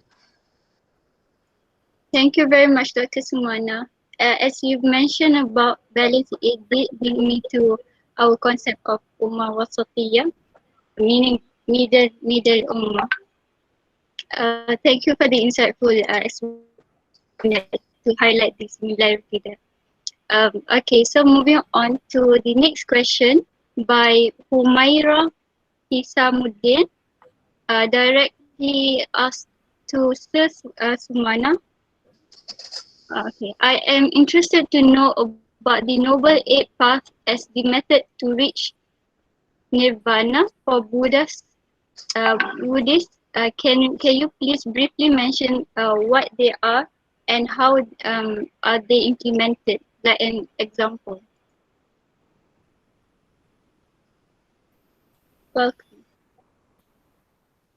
Okay, yeah, I'm unmuted.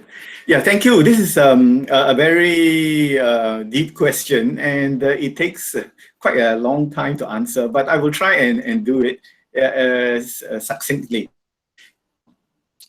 Basically, I think the three of us are more or less saying the same thing. I think Prof could wander into one of my Dhamma classes and say what he's saying, and it would be acceptable. Because we are all talking about balance. And in the Noble Eightfold Path, there is this teaching of the middle way, the middle path. In the same way, exactly the same. Don't go to extremes.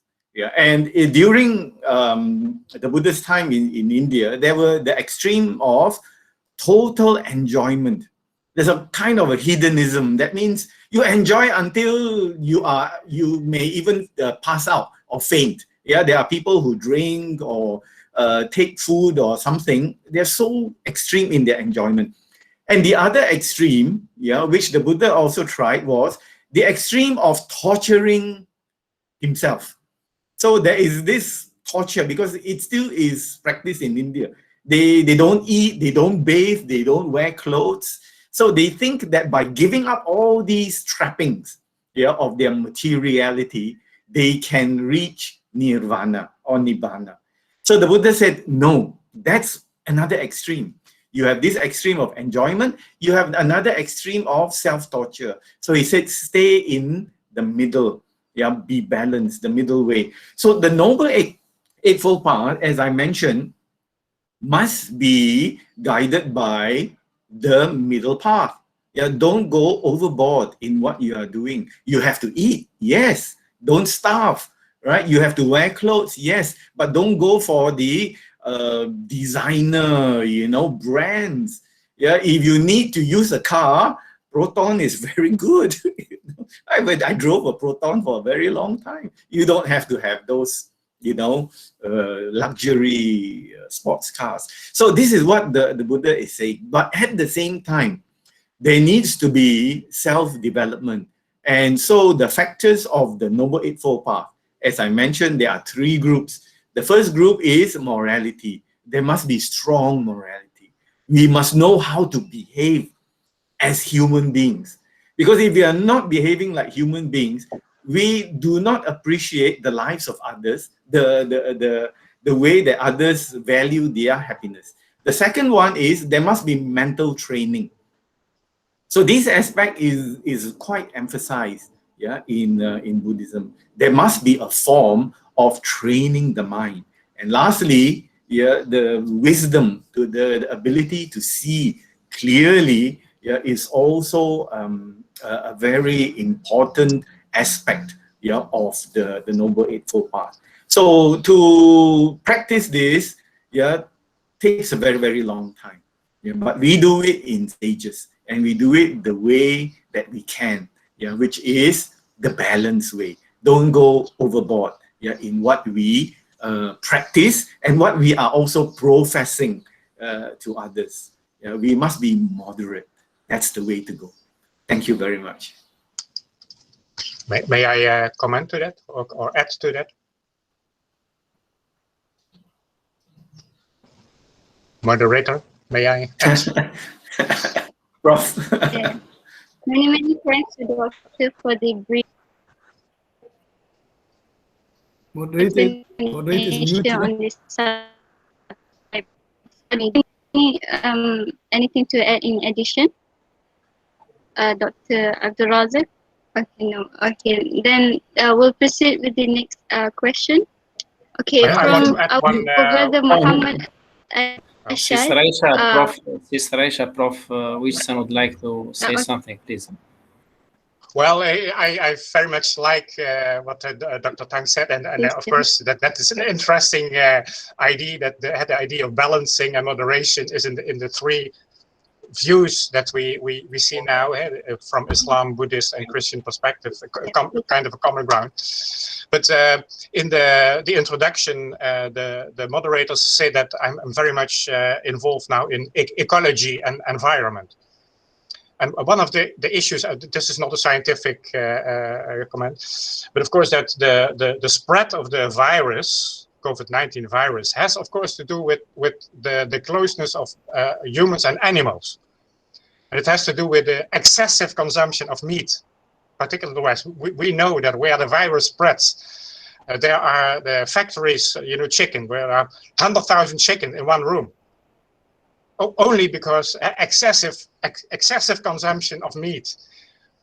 So that is also an interesting way to look at it, to teach, okay, moderation. We don't need to eat meat every day. We don't need to eat meat 3 times per day. So if we balance, if we moderate our consumption, that also reduces the possible, one possible cause of the rapid spread of COVID-19 is the way we produce our food and the way we relate to nature. So that's, I just wanted to add to that comment how our excessive consumption is related to the COVID-19 pandemic.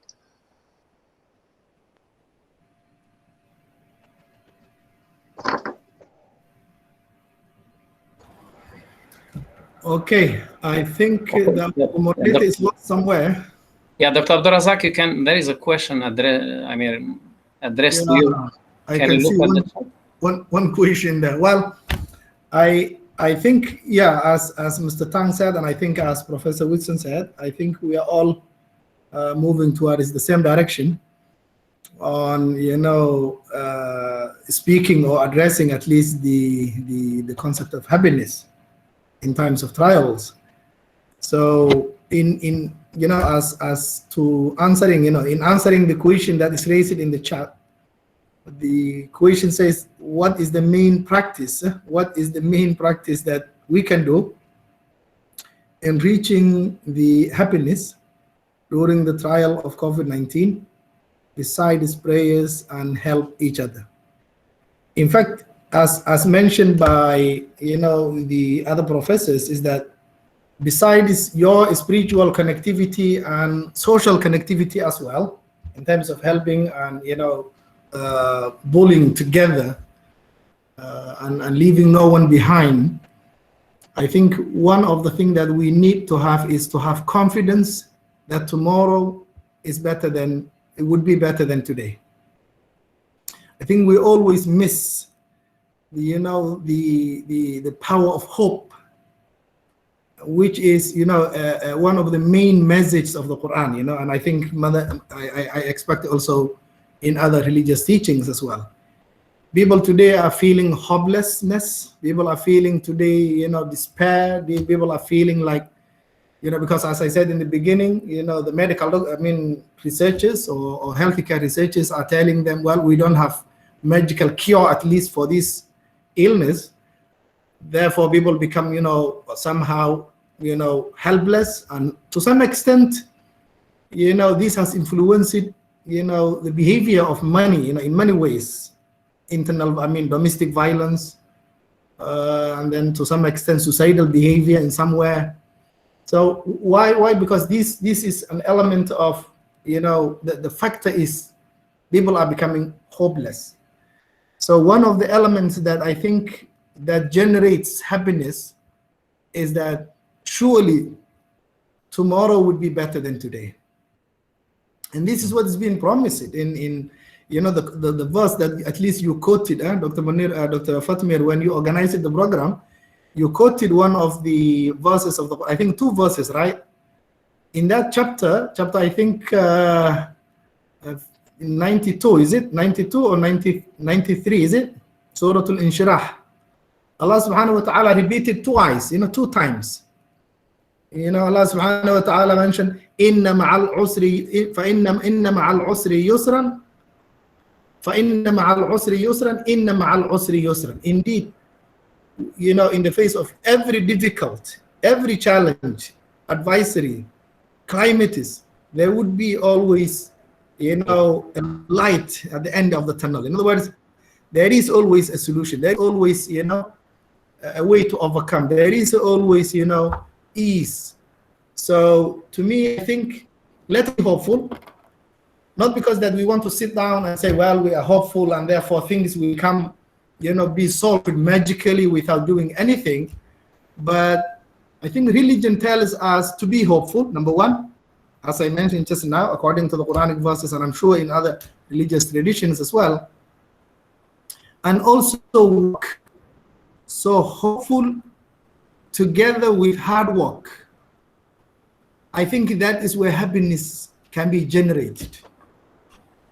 In other words, a balance, you know, in other words, let us equip ourselves with as-sabr, wal-raja, wat-tawakkul. These are three basic words which can be found, you know, in religious, you know, teachings. Patient, hopeful, and also, you know, working hard. Tawakkul means you are believing and trusting in God, at the same time not sitting back and waiting for magical solutions, but also, you know, working hard in terms of looking for proper vaccinations, proper treatment, using our scientific knowledge, using our technology, using our, you know, what do you call psychological and mental healing. If you know, the psychiatrist has to come up. The community have to speak that this solution, this problem that we have now is just temporary. It's not meant to be ever. Surely nothing is forever in this life except Allah subhanahu wa ta'ala. So the condition that we are in now is not, you know, the last is temporary. It will go away. So we need to generate the sense of hope in these, you know, challenging times. And not only that, we want people to be hopeful, but also we have to work. So trust in God and work hard. That is what I want to say to overcome this challenge. That's my comment. Thank you, Abdul Razak. Sister Aisha, there is, I think the time is over. So can you ask if we can take maybe 3 or 4 minutes? Because now we have extended the time, we have done a kind of imbalance, if I said that, you know. So surely, all right. I'll take into consideration then. Thank you very much, Dr. Abdul Razak, for touching on the religious purposes and its helps, and it helps us to equip us the best of faith and iman. Okay, so we have I think we have last question, Bismillah, from our sister Juwairiya Rusli. Pardon me. Okay. A prominent Muslim scholar, Imam Ghazali, mentioned in his book, The Alchemy of Happiness, that knowing God is among the many methods of attaining happiness.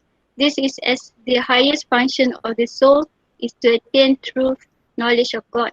The higher the truth they obtain, the greater the delight, happiness.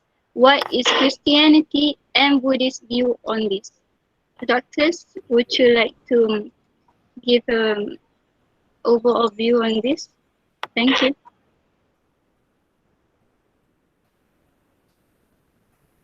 I think if I may comment, or Prof. Whitson want to comment, or Dr. Razak, if I may, Dr. Abdul Razak, the time is very limited. Can we listen to both? The yep. Okay. Fine. Very brief. Brief. Yeah, please. Then. Yeah. No, I really, I mean, I really can agree. With the Islamic view, and of course that is not so strange because as we speak about interreligious forum, I mean, there is a link between Judaism, Christianity, and Islam. We cannot ignore that. So I started with the catechism, and the first question that I did not understand as a child, but that I understand now: believe in God and be happy. So in that sense, because that is very simplistic. Maybe I just, if it's some minutes more, if you allow me. That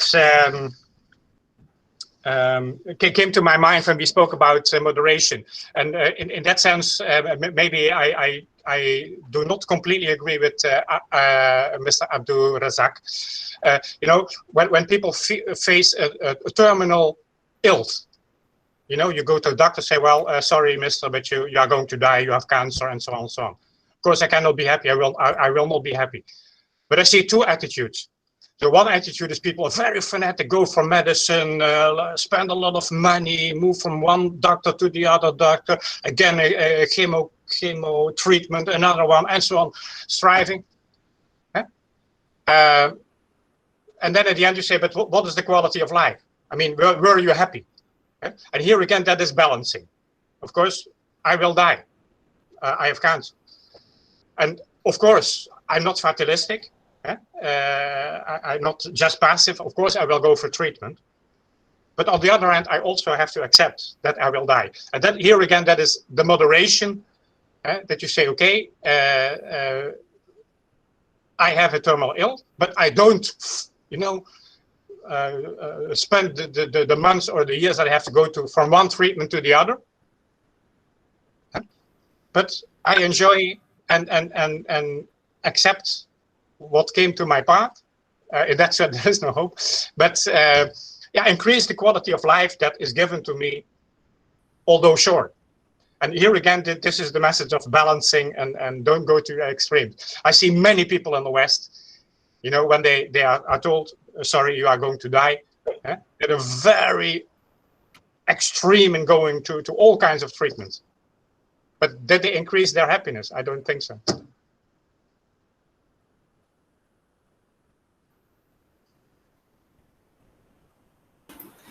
Do we really have time? Because yeah, I think we are very short of time. Yeah. Maybe 1 minute, Mr. Tan, since that is raised. 1 minute, okay, please. Right. Yeah. Well, you know, when we are faced with perfection, I think we will be very happy. So to Buddhists, perfection means that we are able to have pure mind. That means all the things, all the mental factors, yeah, the components of the mind that make us unhappy, yeah, is we are able to deal with it in an internal with an internal approach, when we are able to overcome all these components in the mind that actually make us unhappy, then we will be happy. So it is actually a process of development. We see you know, the practice as a long road of development. Yeah, we get purer and purer in the way that we relate to others, in the way that we see the world, in the way that we understand ourselves. Then what is called the ego, the sense of strong sense of self, yeah, begins to decrease. And when we have this less of the ego, yeah, this selfishness, then I believe, yeah, it is taught that we will be happy. But it takes training, it takes practice, it takes understanding to be able to get there. So in a very short time, this is what Buddhists accept. Thank you very much, Dr. Sumana and Dr. Franz, for the impactful response to the question. As for now, of the shortage of time, I'll just proceed. If this is the case, we have, by the grace of Allah, come to an end of this forum, which have been useful, fruitful, impactful, and have communicated a lot of new information to our respected audience. As for now, I'll pass the final conclusion remark to our respectful lecturer, Dr. Fatmir. Welcome. Yeah, thank you very much, Sister Aisha. Yeah, this is just a vote of thanking. Before I go to that, let me just conclude and summarize what we have benefited from 3 different perspectives as far as the concept of happiness and how to deal with the trials that we are facing. Let me just briefly look at what is presented by Dr. Abdul Razak.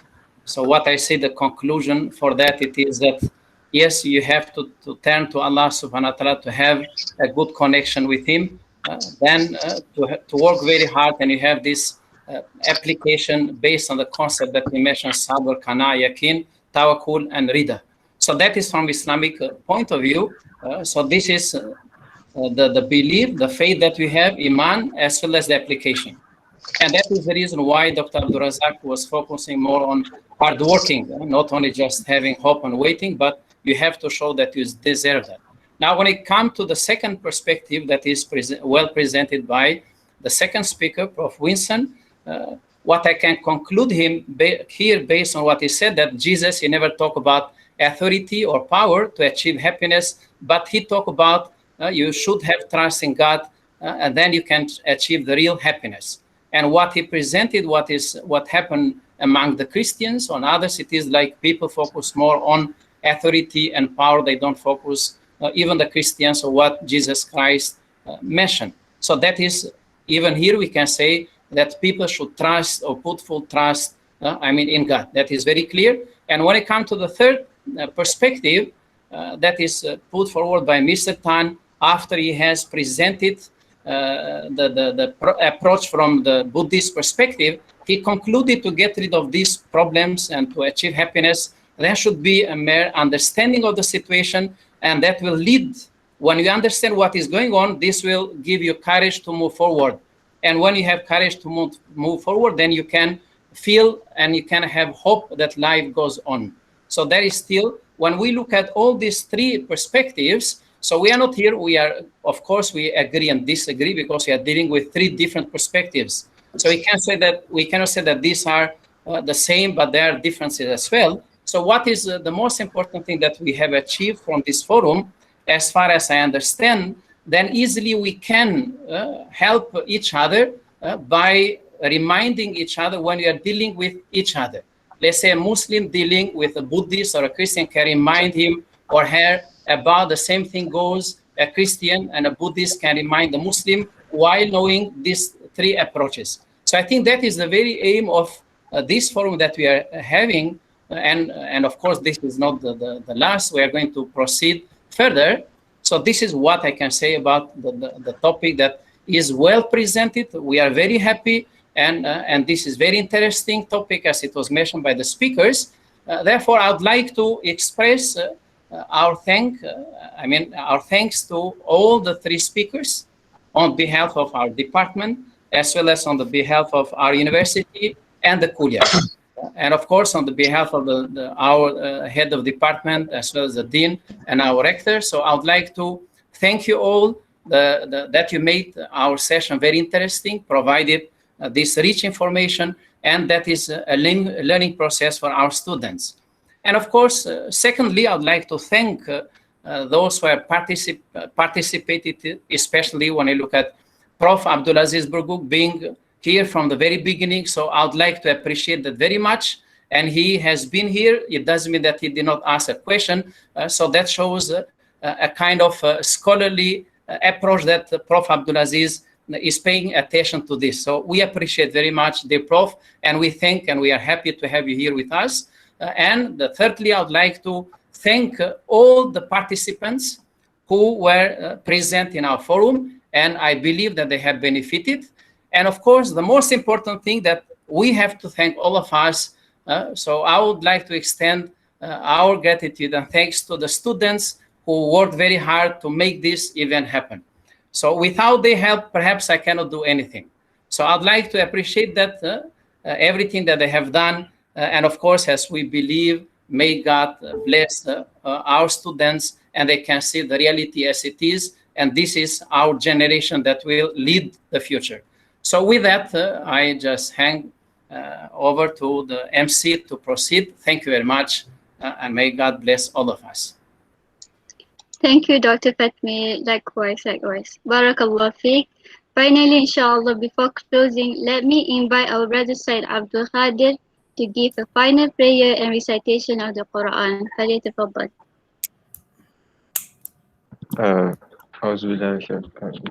Bismillahirrahmanirrahim. Alhamdulillah rabbil alamin wassalatu wassalamu ala asyrafil anbiya'i wal mursalin wa ala alihi washabbihi ajma'in. Subhanakallah bihamdika asyhadu an la ilaha illa anta astaghfiruka wa atubu ilaik. Oh God, we are grateful for the opportunity you have given us to do good today. Oh Allah, forgive us, forgive our sins and accept our deeds and bless our every effort. Rabbana atina fid dunya hasanah wa fil akhirati hasanah wa qina adzabannar. Sallallahu ala sayyidina Muhammad wa ala alihi wasallam. Walhamdulillahirabbil alamin. Yeah, before okay, MC, please proceed.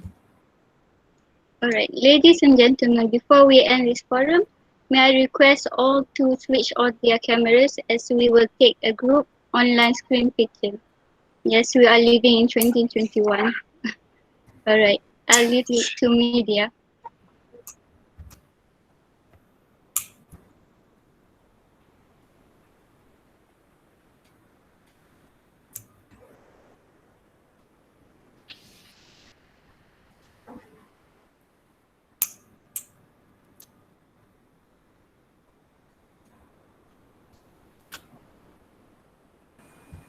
So are you guys ready? All right.